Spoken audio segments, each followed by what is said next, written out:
इस वक्त की बड़ी खबर सारंगढ़ बिलाईगढ़ जिले से निकलकर सामने आ रही है, जहां महाठग शिवा साहू के बैंक लॉकर से 1 करोड़ 52 लाख की नकदी जब्त की गई है।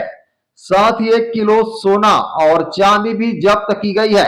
जब्त की गई सोने और चांदी की अनुमानित कीमत लगभग 1 करोड़ 40 लाख रुपए बताई जा रही है। सरायपाली के एक्सिस बैंक के लॉकर में थे नकदी और जब्त की गई सोने चांदी।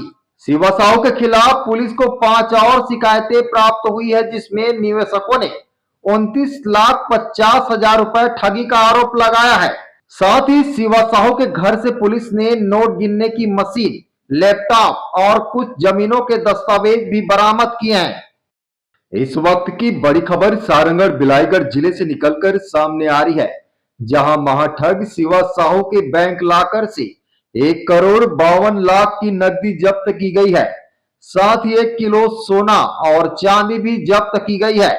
जब्त की गई सोने और चांदी की अनुमानित कीमत लगभग 1 करोड़ 40 लाख रुपए बताई जा रही है।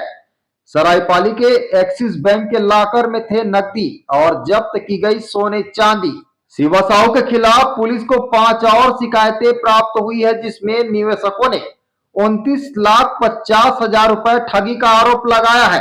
साथ ही शिवा साहू के घर से पुलिस ने नोट गिनने की मशीन, लैपटॉप और कुछ जमीनों के दस्तावेज भी बरामद किए हैं।